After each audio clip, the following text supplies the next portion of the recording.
The SEC strikes back as only 3 cryptos are not securities. We're also going to talk about a settlement found, and again, it's not good. We're going to talk though about what's hot in this market. Gold, XRP price talk at the end. Happy Friday, everyone. Due to the graphic nature of this program, listener discretion is advised. And I know what you're thinking, but Klaus, I work the weekends. Well, I do too. 7 days a week, bringing the news, whether it's good or bad, happy or sad. I'm happy about XRP price in the green, but we'll get to that first. Your comments, hot, spicy, relevant, naughty, nudes, share it in the next video. Soul Destroys is set here in the sunny, but Wednesday Lanzarote on our yearly holiday. Love your no bullshit views when it comes to crypto. Keep it up, man. I appreciate that. Like I said, no bullshit here.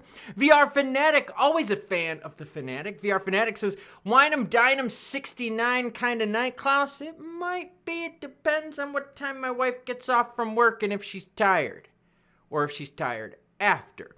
Unfortunately, I'm on the plane to London with Yamaha and committed to my partner, so no wine and dine 69 until Sunday morning. See, we're all traveling and working this weekend.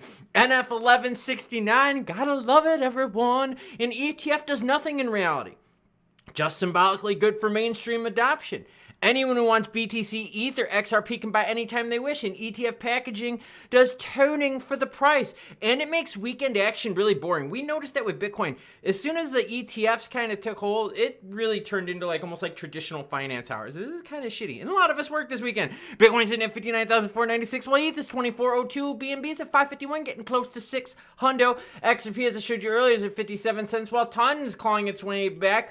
579. Pole used to be Matic, 41.8 cents, up 11% last 24 hours. So what's going on with the SEC? Damn it, they're not stopping. And again, we have to talk about what everyone? Regs. We need updated regs because we're going to keep wasting our time in the friggin' courts, and these companies are going to keep wasting money, and the SEC is going to keep dragging things out. But let's learn before I get on a rant because it's happy fucking Friday.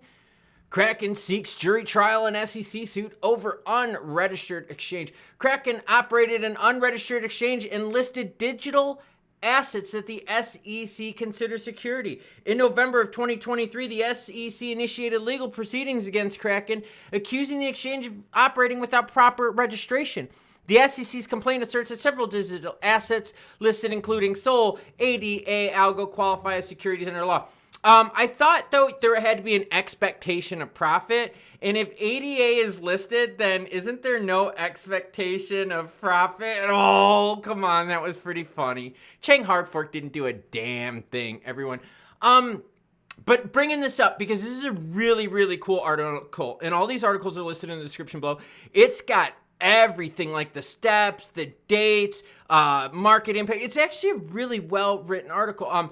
Listen to this, though. Kraken's recent court filing requests that the case be decided by a jury rather than a judge, right? Let's get the peers involved. I find that interesting because when you get the peers involved, it makes you wonder how many people are against the SEC and government overreach, but then it also makes you wonder how many people are against crypto. Because we're learning the crypto vote is small. Is it impactful? Yes, it is, but it's still small. Small enough to where the Dems aren't even worried about pissing off the crypto vote. So now, jury of peers, public, voters, crypto, positive, we're going to be learning a lot about how the public sees things. But it still goes back to the main point of, guess what? We need updated regs. So shout out to the UK, shout out to Mike and all that for getting the ball rolling with updated regs. We need them here in the States. Now, wait, girlfriend. I know it's Friday, and I know you're like, your mouth is watering, you're salivating, you're like, yo, I'm going to booze it up later. Yeah, I'm going to get a little cross-faded. Yeah, I'm going to do a little couple tasty bong rips, and then I'm going to have a few beers, and then I'm going to knock back a shot of whiskey, and maybe watch some baseball. Like, maybe that's what you're thinking, okay? But listen to this. This sucks because there are 3 cryptos that are getting protection, okay, as not being securities. Listen, this is not good. SEC got a little victory here, and we got to be careful with this because, again, since we don't have the updated regs, we're using the Howie stuff. And if the SEC keeps getting more notches on their belt, more victories in their pocketos, they could bend over the rest of the market. eTORO pays a $1.5 million fine. It's not about the fine. It's about the limiting of business. Limits the U.S. crypto trading to Bitcoin, Bitcoin Cash, and ETH. What the hell? The SEC found that eTORO's platform facilitated trading in crypto assets considered securities without the necessary federal registrations. As a result, the company will cease trading in most crypto assets for its U.S. customers, allowing only Bitcoin, Bitcoin Cash, and Ethereum to be traded on its platform moving forward. Whoa, whoa, whoa. And Webull did a similar thing too, where they delisted a ton of cryptos on their platform, XLM being one of them. In response, eTORO has accepted a cease and desist order. They've accepted this. They've accepted this fate, okay? And will limit crypto trading to 3 assets. The U.S. customers will have 180 days to sell any crypto assets on their platform. Any remaining assets that can't be returned to customers must be liquidated with 187 days. So again, we're back to this whole thing now where the SEC is winning some of this stuff. And I know the fine is small, 1.5 million. Who gives a flying F, right? It's more the idea though of now Bitcoin, Bitcoin Cash, and Ethereum is allowed. And we've seen this, like I said, we saw it on Webull. The same thing happened. They started really limited in this stuff. Kraken now in trouble by the SEC. So the SEC now not just going after just individual like companies, crypto companies, they're going after the exchanges for selling, which means they're going after us. Because see, if all of a sudden now you can't get it here, you can't get it there, you can't get it there, you can't get it there, retail gets crushed by the SEC that's out there to protect them. Now, what's hot in the market? It's gold. And I'm bringing this up because don't worry, we're going to talk XRP price here next. The reason I'm bringing up gold, though, there's still a lot of money flowing to safe haven assets. There's a lot. And with gold just constantly breaking these all-time highs, that's going to garner a lot of financial attention. And it's got to make you wonder out there, what is going on? Is this the world being worried about inflation and debt? Is the world worried about a little bit of Middle East turmoil kind of screwing up the prices of some of the commodities? Hedge against inflation? The main takeaway you have to get from this is gold is usually boring AF. And look at this chart. This is not boring. This is freaking huge. So pay attention to gold because it's a good way to track certain things, especially, like I said, hedging against government inflation, a little bit of Middle East turmoil, safe haven asset, store of value. Now, XRP price, I like the look of it, okay? ETF news action, we saw it, okay? It was a little bit of a pumpage, and then it pulled back about 50% per usual. But look at the trend here over the last 7 days. I like this. Now, volume beginning of the week was absolute pew. Sucked ass, man. Total ball suckage.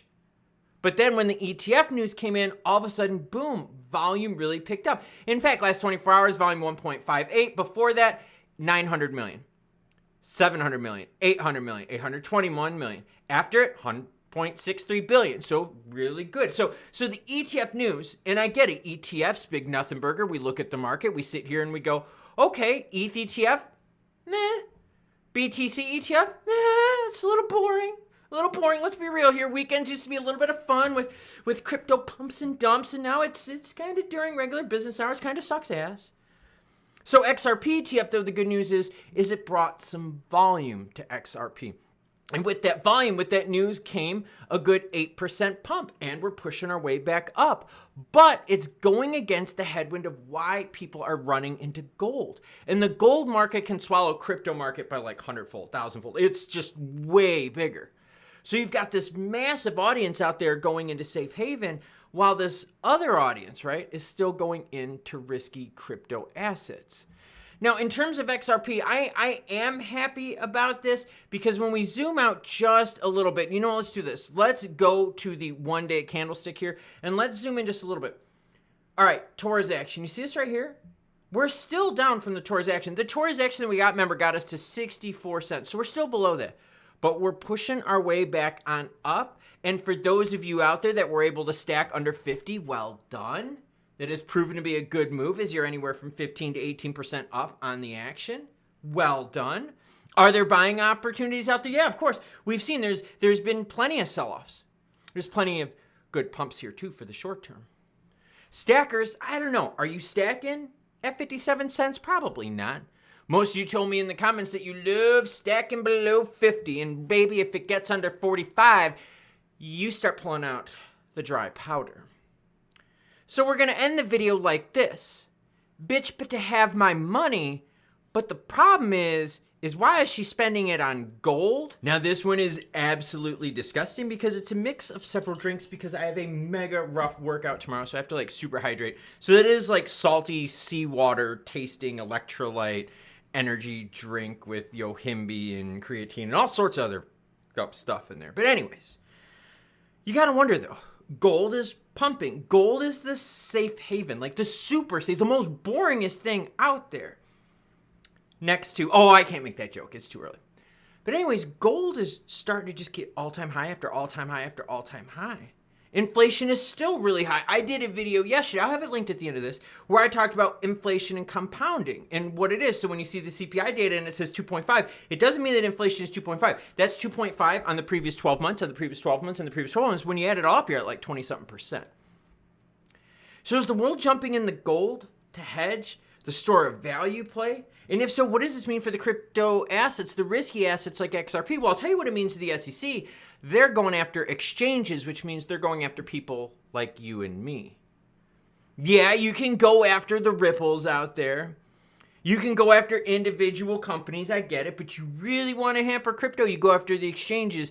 And the SEC now got one exchange, completely not going to touch it. Kraken now has got to fight the SEC, and they're requesting a jury trial because the SEC is like, unregistered securities, you're in trouble. Which would be what? Only for institutional investors, accredited investors? That would blow retail out, and it would crush crypto, because what would happen if retail money from the US dried up? That would be bad, wouldn't it? But I don't want to talk about that because it's Friday, and I got plans. I'll catch you cool cats later. Choo-choo, bitches.